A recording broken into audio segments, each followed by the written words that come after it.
This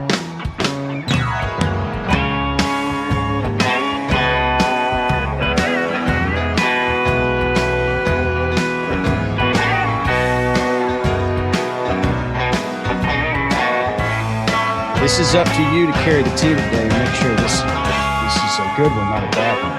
I mean, there's a good chance that it's going to be bad. So, I mean, it is what it is. I got my lucky Matt Cain dress on. Yeah, right? I don't know if you can see it, but it goes to the floor. I'm 5'7". Oh, jeez. Yeah. There you go. No, we all threw our this is the one you signed for me a few years ago, but we all got our Giants garb on today. Matt, I believe that's the one he uses when it's cold outside and he has to go to the outhouse. I mean, that's fine with me. As long as he pulls it up just to sort of get anything on it. Who knows what the back looks like? Oh, gosh. Yeah, it skirts way down. I didn't realize how far it hung down there back, in the back. But, well, hey, thank you for taking the time to join us, man. What are you doing today? You know what? Just trying to get some of this distance learning stuff under control. Our kids started school back about 3 weeks ago. So just doing that kind of in the morning and then getting a little bit out and about on the afternoon. So about to head out for a little mountain bike ride to make sure I can still fit in that jersey and not shrink away. Yeah. Well, I'll need to start working out or something to fill it up. But all right, now we've got everybody here. We'll I'll go ahead and do the introduction. We'll get this thing legitimately rolling. You're a couple in with Cody Jinks, broadcasting out of North Central Texas, out of Boyd, Texas. Our longtime bass player, band leader, producer, Joshua Thompson. Hi, Josh. Hey, man. Hey, that's all you got? Hey, man? Yeah. Okay. We got a lot of these this week, man. I got to save it. Coming out of outside Waco, Texas, we have Bobby Keith Kilgore. What's up, man? How are y'all? Yeah, what's up, dude? That's all you got, too. You guys are awful. I couldn't get him to shut up last night. I know. I finally was like, hey, man, I'm sorry. I let you go. I got to let you go, man. And turning the knobs for us out of Nashville, Tennessee, our front of house engineer, Seth Noseworthy. And where are you at today, Mr. Cain? I am up in Petaluma, California. Petaluma, California. And coming to us from Petaluma, California, our very special guest today, San Francisco Giant great Matt Cain. How are you, man? Man, I've been doing good. Been doing really good. It's nice to see some ball back playing. Definitely a little different, them not having any fans or anything like that, and kind of miking in the audio. But something to watch. That's for sure. Something that I've noticed is that not all of the ballparks are piping in as much crowd noise as other ballparks are. Have you talked to any of your old teammates? Is it weird for them? Is it not weird? Do they get into it and just go into a flow, or what? Yeah, you know what? I actually haven't talked to the guys, but I've talked to or just seen some of the interviews or whatever, heard about some of the guys talking about a couple of the stadiums early on were almost turning the volume up too loud, so it was almost more distracting than even a natural crowd would be. So I think they've kind of cut back on it and trying to figure out really what'll work and that little even keel. But I think those guys are probably getting used to it, and it's probably just the ebb and the flow of it is gotten probably natural now. But I bet at first it was definitely different not having the normal crowd and all of that interaction. Well, in Oakland didn't really have to worry about anything anyway because they don't have fans. So, I mean, you know what? That was the crazy part. Everybody always talked about Oakland, but every time, we played there because it was the rivals. Like, it was always packed. So I thought it was great to play. And then you'd see it 3 days later, and there's nobody there. But when they're going, they're going though. That's the thing. When they're going, and they're going right now. They're they're in our division, Josh. We don't need to talk about those guys. Well, I like to bag on them. They had some fun the other day. It looks they've like been whooping our ass the last couple of years. Yeah, they have indeed. But speaking of the last couple of years, Matt, I think the last time I talked to you was, I have this written down, correct me if I'm wrong, Bobby Keith, September 30th, 2017. I think that's right. Yeah, that sounds about exactly right. Yeah. And I was on our tour bus. I don't know where we were. I know that we had finished up a show, and we were hauling out after some show somewhere to go to another show somewhere else. Yeah. And it was the last night for you on the mound, right? Yeah, it was. Yeah, we had a day game that day, and you reached out to me. Yeah. So it was like, it was the day before the very last game I'd ever put a jersey on for the team.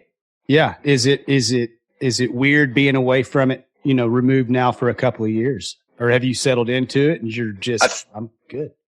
Yeah, I think now I'm good. I think for a little while, I bet it was about a year and a half it took that it was still a little bit awkward, almost uncomfortable.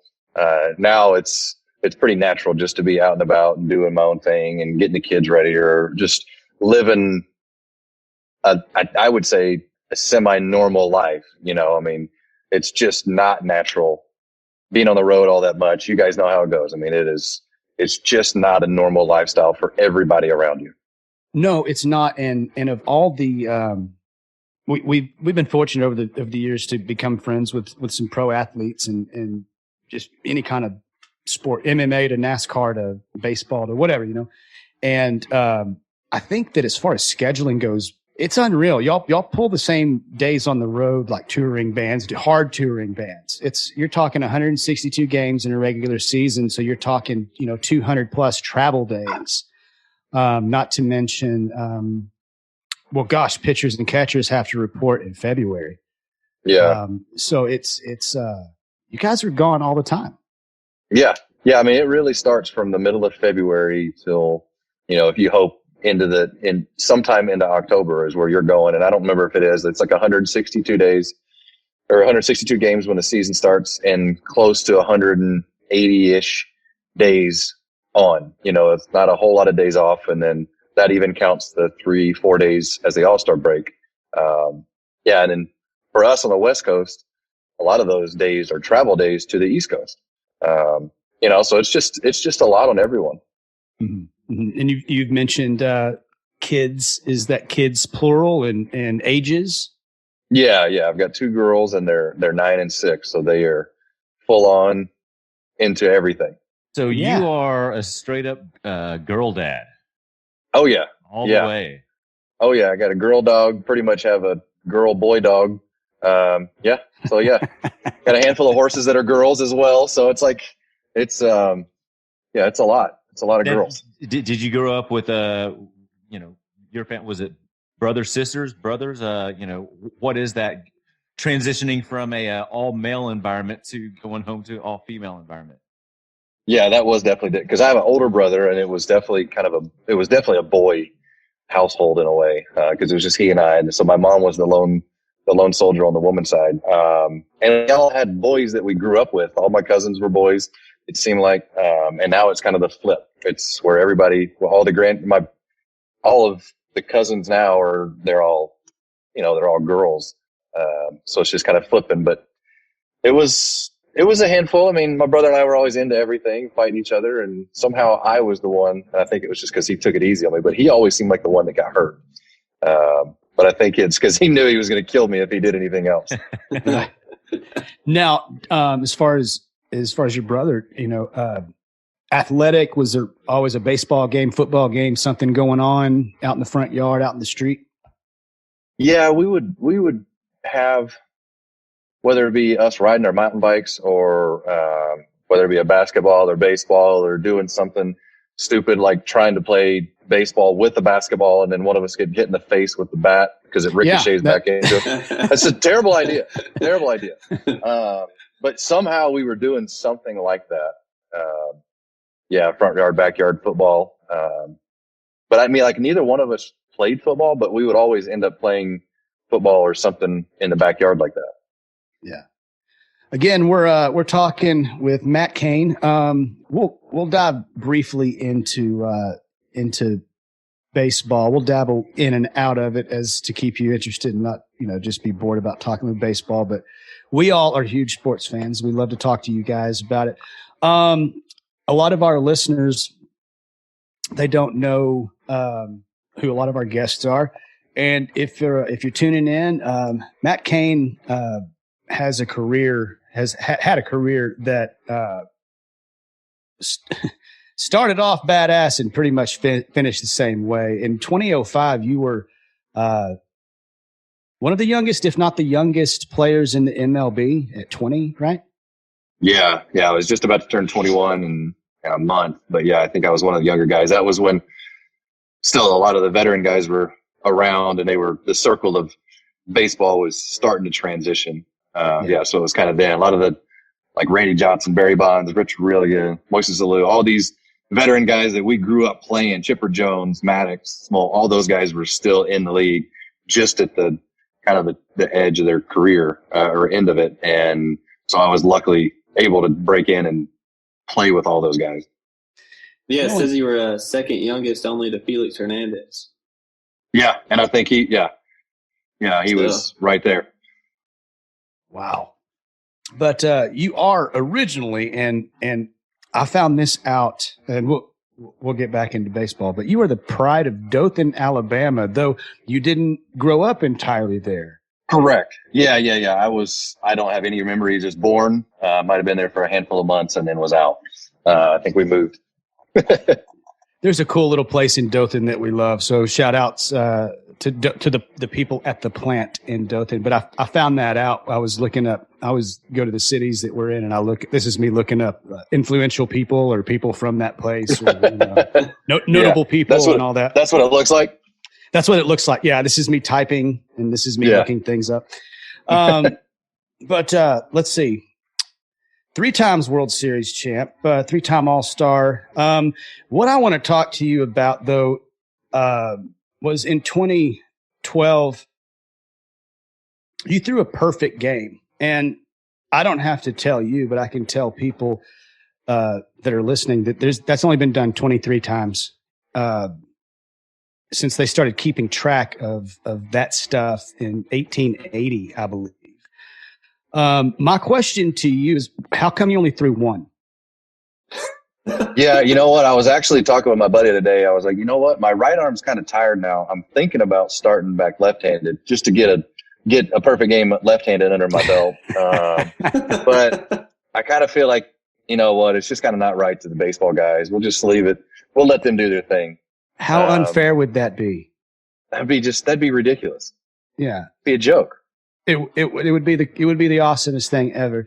But no, for sports nerds like us, that's some pretty cool stuff to know that that's only been done literally 23 times. But and you pitched the 22nd one, so there's only been one since 2012 when you did. Yeah, and that was Felix's. Yeah. And that was Felix. Right. Man, that was the weirdest year because I think we had 3 of them that year. Wow. Yeah, Philip Humber had one. There hadn't been one since I think Randy Johnson's, but it had been a good while. And then all of a sudden there was 3 of them in one year. Yeah. That's incredible, man. There's the coolness that is a no-hitter, but then there's, just and as a Rangers fan, Kenny Rogers threw one. When he was a Texas Rangers, and I remember when that happened and how cool that was. But and it is cool that you threw a perfect game. But what's cooler than that is I think that you are the first big leaguer to have our music piped into a big league stadium. I'm thinking it was. I'm hoping it was. I mean, that's my perfect game. Yeah, and and that song just for some reason. I came across your stuff on Spotify, and it was like all off season, it just kept running on repeat. It was just one of those things where I couldn't get enough of it. And like even now when I go out and say I'm out playing golf by myself, or if I actually go out with anybody, it's almost 100% that I'll just put on your stuff and let it run. And they're like, "Who is this?" Because they don't know all the time. And I'm like, "This is Cody Jinks." They're like, "Dude, this is great." Because it's just a mix of everything.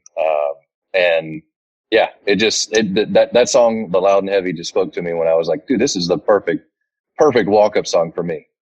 What specifically, what is it about that song that spoke to you? And, I mean, that's a pretty big deal when you choose that music. Yeah. And I was trying to think about why it did, but it was, I just from the beginning in the first, with the walk-up songs or the pitching songs that you almost have to have a song that starts out pretty fast. Like if not fast as in tempo or anything like that, but it has to get kind of going. Because if it has got that long intro, it's all of a sudden you're done warming up and you can't even get into it. But that one had like that perfect, it catches you, and then you can get into enough of the minute and a half of words to where you're like, oh man, it's kind of like, it just had like a little bit more of like my life story, I think, kind of built into it. And it would get me focused about what I needed to do a task. And it's kind of weird to think that a country song, and guys would say that, like, how does that do that? And I'm like, it just does. For some reason, the song just, Nice. A lot of country songs will talk to me that way. That's awesome. I love hearing that. You know, it's that song is, I had to fight my manager to get that song put on that record. That was a song we recorded, and my manager said the song is never going to work. It's never going to work. To this date, that song has, as far as singles go, with the exception of Hippies and Cowboys, sold twice as many singles as any other song I've ever written. So that's a big thumbing of the nose to my manager on that. Yeah. You know, because it was so cool whenever you started warming up to that song, I would have, you know, I would get text messages or whatever, or we'd have fans in the stand and they'd post it on our Facebook or post it on our Instagram or whatever, you know, and Yeah. it's like, man, you know, picture Matt Cain's, he's playing new music. And then it kind of took off from there. And we still have guys in the bigs that are in the minors as well. But guys in the bigs that are you know, still playing that song, and it really is super cool to us. And I've been to a stadium when they did play it before, and I didn't know if they knew I was there or not or whatever, but I got chills, you know. I was like, you know, that's me. You know? Yeah.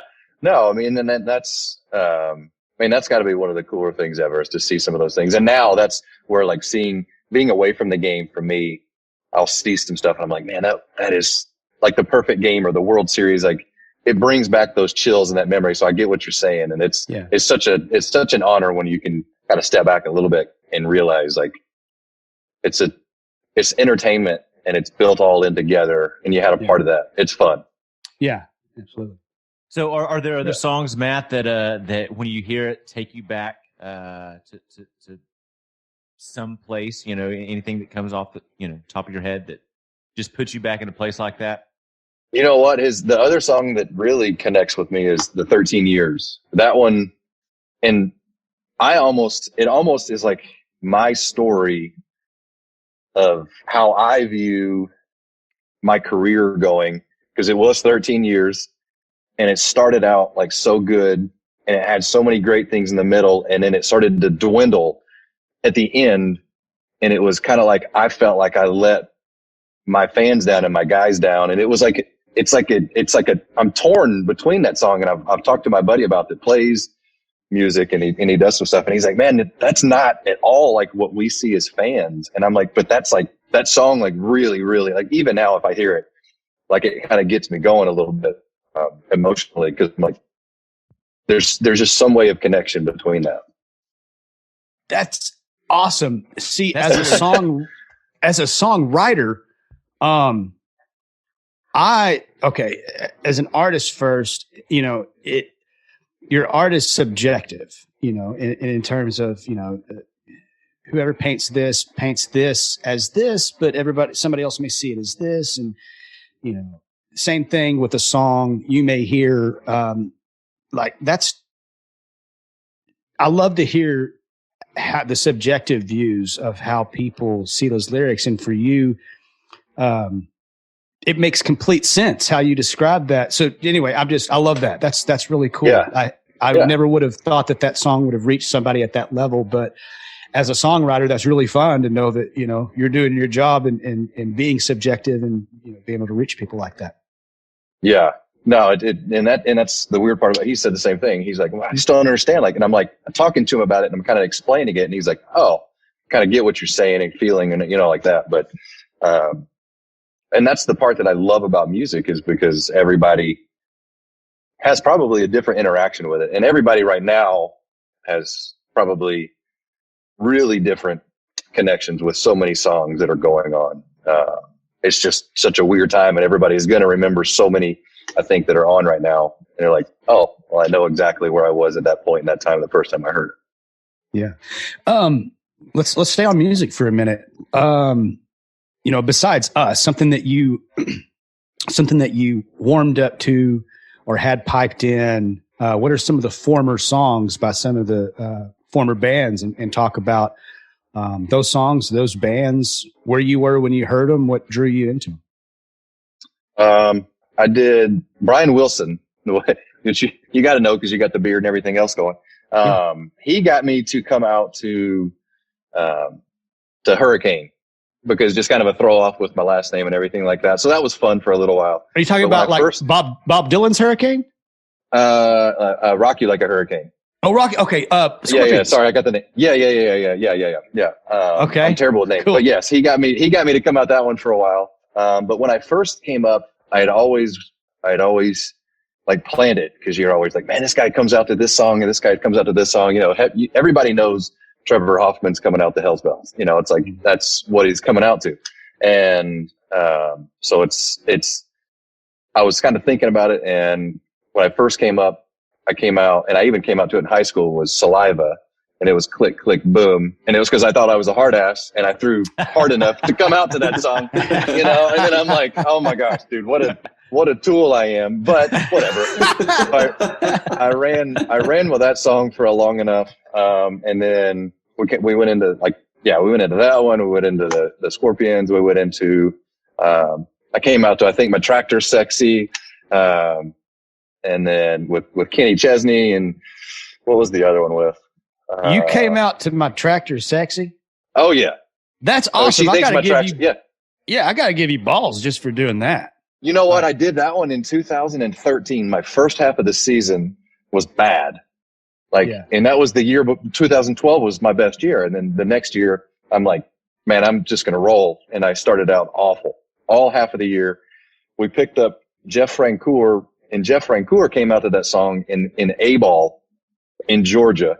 That song would come on, and I've never heard so many teenagers scream at the top of their lungs when they would come out. It was the funniest thing ever. Oh yeah. And we talked about it. So then, he got on the team. We were talking about it, and he's like, dude, you got to come back out to that song. My wife's like, please don't do that. And I'm like, I can't help it. I just got to do it. I got to run with it. I've got to switch something up. And ended up having a really good second half. And then, I probably floated around with a song or two. And then, that's when, your song came on, and I'd heard it. And that was when I finished the career with it. So it was like you'd be stuck on it, like kind of depending on how it went, but I wasn't too concerned on like, superstition on it.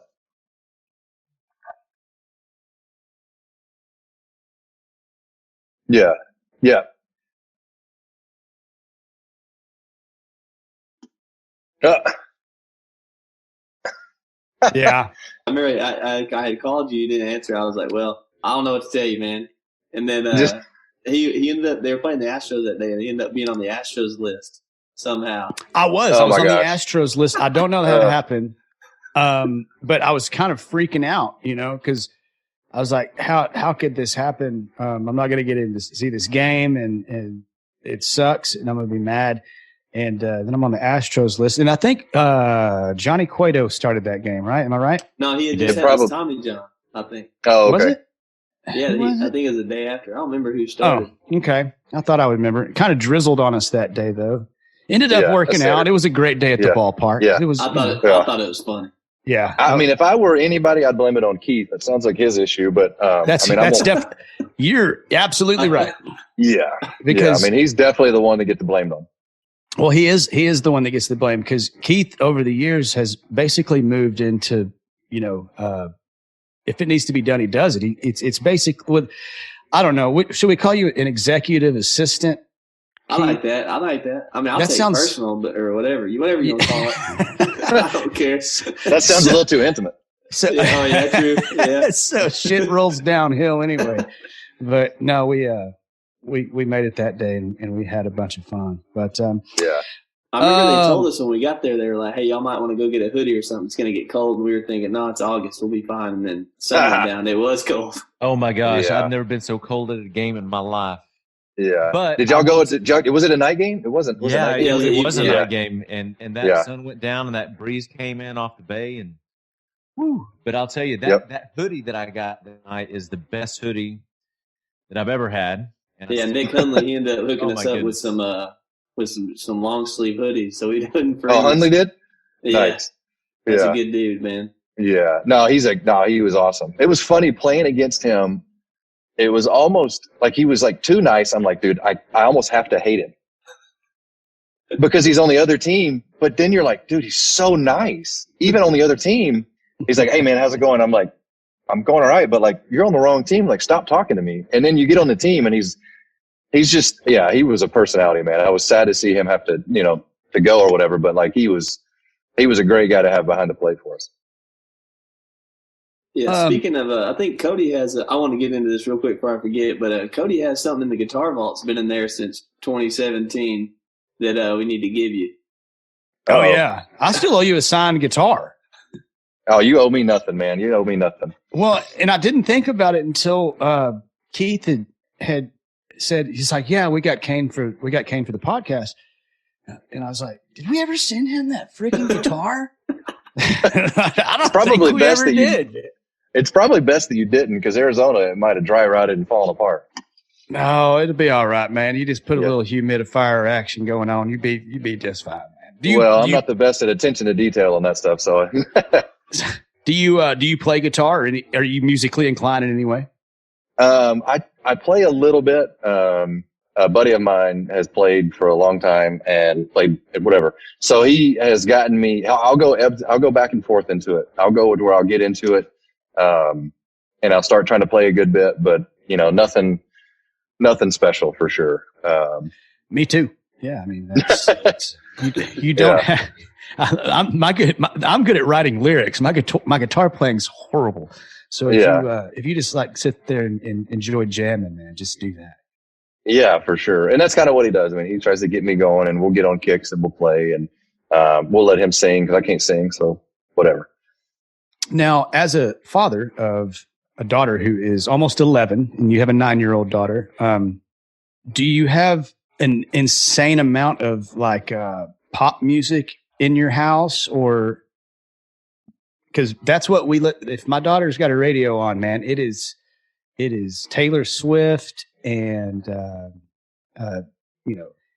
Ariana Grande, all that kind of stuff. What's the situation like with your daughter? They're kind of mixed, but actually we really listen to country at the time.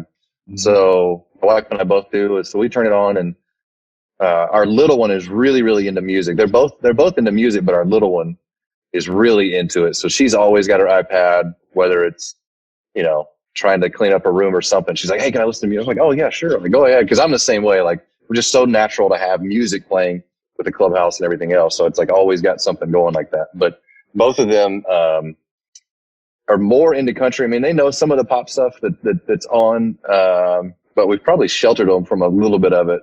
We're terrified of all the TikTok videos that you see and everything else. So Yeah. my buddy just keeps razzing me saying that she's going to be like a TikTok superstar. And I'm like, dude, you got to stop. Right. Yeah. So yeah, but it's mostly country. It's funny because our kids like a little bit of everything. My son is staunch metal. He just wants to listen to metal all the time. Huh. He doesn't care about country or pop or whatever. My daughter, she'll listen to a little bit of everything. We try to play a little bit of everything. So I don't even know how she got into the pop thing. Because, my wife put on an Elton John record yesterday, and the kids are like, oh.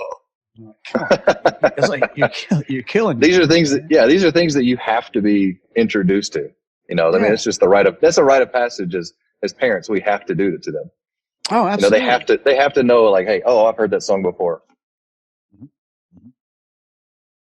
You were talking about music in the clubhouse. What kind of what kind of influence is that, over a team? Is that like an actual important part of the day that the music gets played, or do some guys just tune it out? How does that work? A lot of times, you always seem to have like a couple guys that are almost like the DJs for the team, and they just kind of run stuff. For the longest, or for when I first came in, it was almost like the starting pitcher would kind of have the run of it, and they would usually play songs that those guys would like or whatever. And then it transitioned to where Brandon Crawford was our DJ, and he would find a playlist and run it. But then probably about an hour or so before the game, there was usually like a standard playlist that was played. And it would almost just kind of get everybody in the moment of like, hey, it's kind of counting down the moments. Like this song you knew was going to be almost like 30 minutes before again, so it was like that. And we had a couple songs that are extremely wrong and inappropriate, but we ran with them. You run with them though, because you're all of a sudden you win and you get in those playoff situations. You probably heard a couple of them. I think it was Stitches, the rapper from Florida or Miami or something. We ran, I think his in 2012 or 14, I think it was. And, that was quite interesting, but guys would love it. And then I think in 2010, we had a handful of Latin guys on the team, and we ran one of the Christian songs on there, and the whole clubhouse would go nuts though. It was the best thing ever. And it wasn't like a song that was supposed to be like super energetic, but everybody would come together for some reason, in that moment. Oh, that's great. Or whatever the music charged everybody up, it got everybody going. It centered everyone. Yeah, it centered everyone. It's funny how, and this is, I'm going back to high school level, man, because that was the extent of my playing career.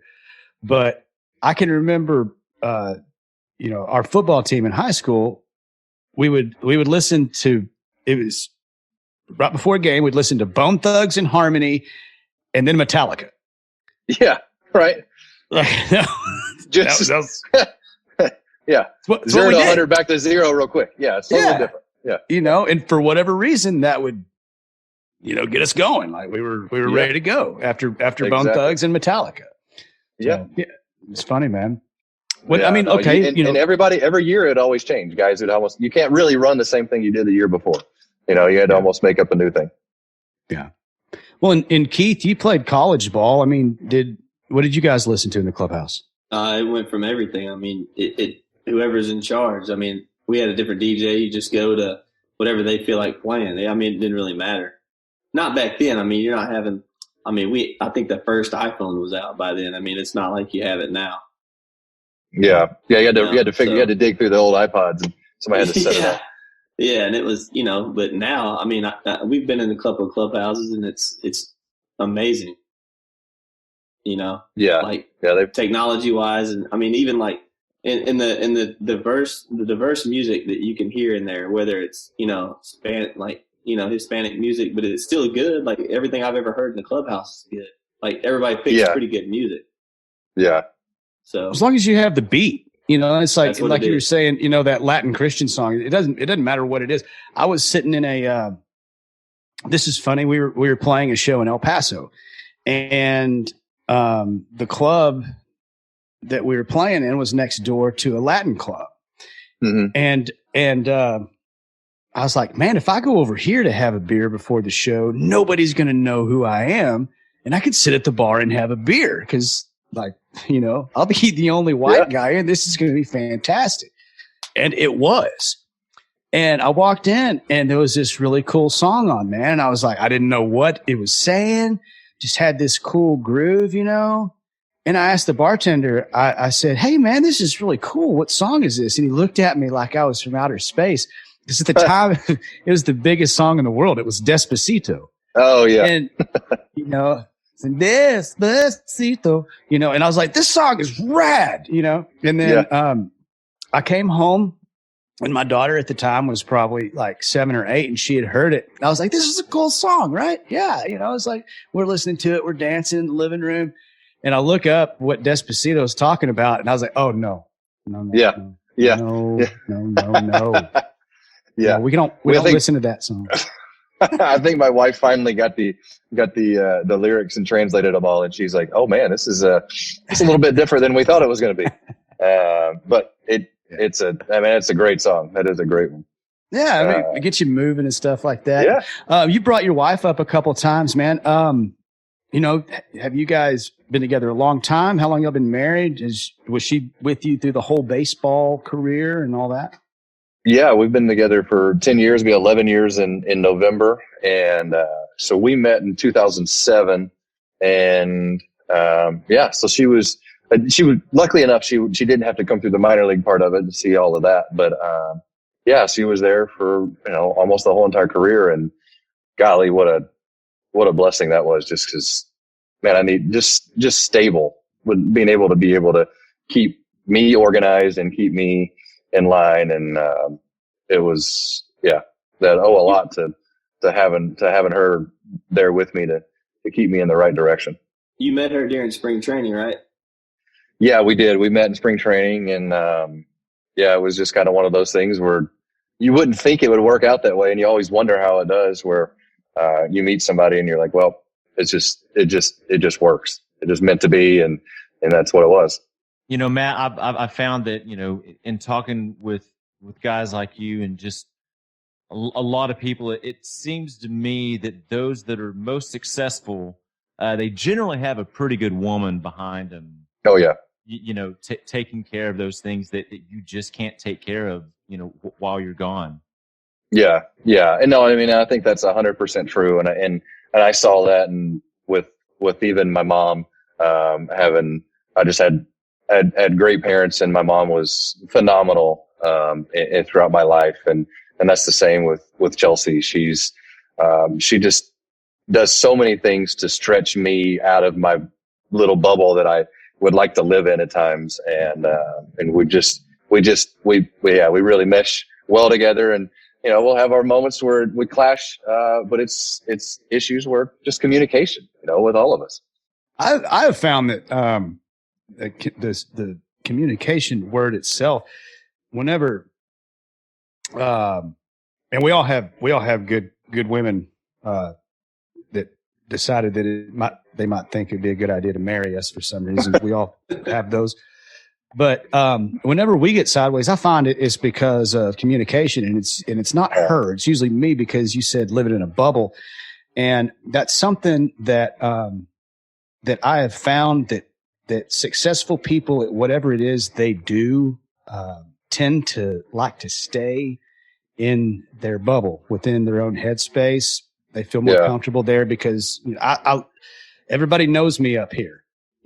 I can go up there and be comfortable, but to try to stretch you out of that and challenge you, because at the end of the day, that's really besides myself, the only person in the world that can challenge me is my wife. Yeah. Everybody else, it's big middle fingers to you. I do what I do, but it's a whole different ball game, with my wife as well. And you're right, Josh. That is something that we've discovered doing this, is having those good girls at home, man. So yeah, good on you, man. Oh yeah. And they know how to slightly poke you to where, you might go completely hot red and be, out of your mind, but then realize, what, there probably is something that needs to be talked about here. And I don't know about you guys, but growing up in the South, it's, not necessarily taught to be able to communicate that way. So it was, it was something that was learned for me, and she did a great job of that. I've personally been going through that just within the last couple of years of, just learning how to talk and how to process. Right. And that's something, especially, I think it's also easy to, when we have we go to these places, and let's face it, people they cater to us, because right. Because they want you to be comfortable, because you're about to go do a job that's right. And so it's a weird dynamic of your professional life. You're catered to, and when you come home, you sometimes expect that, and that's not how it works. Right. Yeah. And that was luckily I had a lot of guys, and I'm guessing you guys probably have too, is just some of the veteran guys that have kind of showed you the ropes, and they're just like, just the little things to appreciate everybody that is getting you to that point to be able to go out and entertain and produce at your highest level, being so appreciative of them. And because, I mean, it really does. I mean, there's a lot that has to go into making everything work. And just because people like that, or just because you're not out and your face isn't shown or whatever, they're appreciated, and letting them know that is meant. And it means a lot for those guys, even just to tell them, or however it is, to communicate that. Well, and on that same note, a common, theme to what we've found with a lot of people that we talk to as well, kind of in the same vein as having a good woman, a good wife, a good partner there behind you, is being appreciative of the people that their faces aren't seen all the time, but the people that help you to get where you are. That's also something that just through this podcast, through the few months that we've been doing it, that I've learned, because that's something that we try to practice as well. It's when we're on the road, we're a team, we're a unit. And there are people that are just as important as I am, or Josh is, or anybody else on stage, that nobody in the crowd sees. Right. The guys that we couldn't do this, without them. The guy turning the knobs right now, it's listening to us in Nashville. He's one of those guys. So it's important. It's a leadership quality. And I know that, with your time in San Francisco, you were really a cornerstone of that unit. And that's a lot of weight to carry. But at the same time, the people that do carry that weight usually gladly accept it. And was that something, being put in a leadership role? You obviously embraced that, right? Yeah, I did. I did find out that I was almost a little bit better at being kind of the number two guy, because I was never one to be vocal about it. I was almost, hey, something needs to be done. Okay, well, let's go do it, and just go about your business. And I was kind of learned that, and I was taught that. But to be like that guy in the front that is vocal about it, and maybe I was, but I just didn't. I wouldn't be the one to like sit there and lead a big group meeting in front of everyone. But if guys needed to be talked to one-on-one or small things like that, I was definitely wanted to be able to pass on knowledge and be able to push guys along. But I did enjoy the pressure of feeling like I had to help out and try to get guys to do things the right way. And that was definitely very fun to do in the later part of my career. That's awesome. I love that. I love that. Look, it's been 45 minutes. We're going to get this wrapped up here in just a few. I promise you, we don't want to take up too much of your time. You've been awesome and candid, and we appreciate it so much. I have a couple questions for you, and then we've started something else, and Bobby Keith came up for a really bad name for it, as far as some questions that he and Josh might come up with that we're not even going to. It's just awful. But I'll ask mine, and it's kind of a two-parted one question, and then we'll go to their segment. But when you were playing, who was a batter that you knew you could eat his lunch every time he got up to the plate? And on the flip side of that coin, who did you have a hard time pitching to because you just knew you're either going to get shelled or he was just going to make you throw 18 pitches to? I wouldn't say that I would always eat their lunch, but there was a couple guys that I was like, man, I knew I had numbers on them, but they were guys that you had to respect. So it was almost like both of us were constantly on our top of our game, but for some reason it was like I came out on the better side of it. So like Carlos Gonzalez with Colorado, I had really, really good numbers against him, but it was like, and it was almost because I was so worried about piping one down the middle and him hitting the biggest homer ever and pimping it off of me. Yeah. I just didn't want to see that. I just didn't want to see it. And there might have been a couple other guys that I might have had numbers on, but man, I try to always respect guys in that fashion. And I was hoping that they would do the same to me if they did check me or get me for a homer or whatnot. But then, man, Albert Pujols, I'm so glad that I didn't play in the Central all the time. I mean, he raked Oh me, my him and gosh. Ryan Braun. A couple of those guys in the Central, I'm just like, I'm so thankful that I didn't play in that league. Because yeah. I mean, it was like they knew it was coming. And I think they might have, but whatever. Well, and Albert is still swinging the bat like he can get it out, but he has to use a cane to get down to first base. Yeah, How I can mean, he if it keep goes doing over, that? if it goes over, it doesn't matter. I mean, it's Good. it'd be Pinch cool runner. to see him really see how far he goes. Yeah, Well, It'd be how cool to old's see how Albert far now? he can go. How 42. Albert's 40? 60 or 70, I think. yeah. I mean, he's still swinging the crap out of the bat, Yeah. man. But No, he's great. that's cool. That's cool. All right, boys, take it away. All right. Well, in today's episode of Should I Ask This? That's what I did today. No, not really.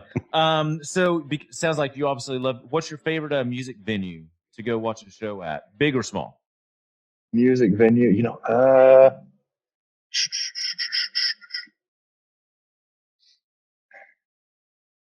golly, the last one I went to, we saw Lee Bryce over in Santa Rosa, and it was a small little venue, and it was probably only held like 1,500 people, and it was great. I love the smaller venues.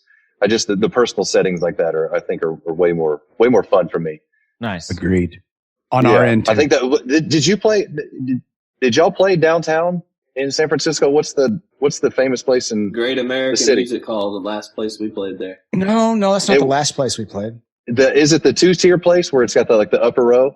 Yeah, we played a big theater. One of my favorite places in San Francisco is the Great American Music Hall, but that's only like a 600-seater. The last time we played in Oh yeah, I remember the last San place we Francisco, I think it was a theater, and I can't remember what it was, but I think it was a 2-tier theater.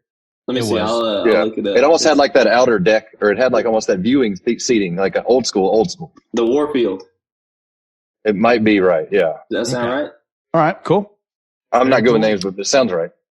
Very nice. What's your favorite 2 a.m. meal? 2 a.m. Golly, I haven't been up to 2 a.m. in I don't know how long now. Oh man. If I'm up at 2 a.m., I'm probably having a green monster to stay awake. Okay. Energy drink. So yeah, by then I'm probably not eating. I'm just trying to have as much caffeine to stay up.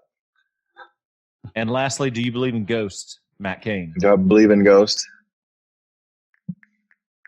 I wouldn't put it past them, but I'm not worried about them, I guess. Okay. All right. I don't know if that makes sense, but if That's a great answer. I wouldn't put it past them. Like, I wouldn't put it past those ghosts, but I'm not saying there might be some stuff floating around. I wouldn't doubt if there's some stuff floating around. Yeah. Or however they're doing it. I wouldn't put it past them. I love it. Bob Keith, you're up. All right. You already answered one of them, but I was just asking you a morning person or a night owl. I would actually say I'm more of a morning person now that I've gotten into real life. Yeah. Okay. Your favorite video game, either past or now, if you play games. It'd be any sort of like driving game. So I'm big into whether it be NASCAR, Formula One, or something like that. I'm into the driving games. All right. And hunting or fishing?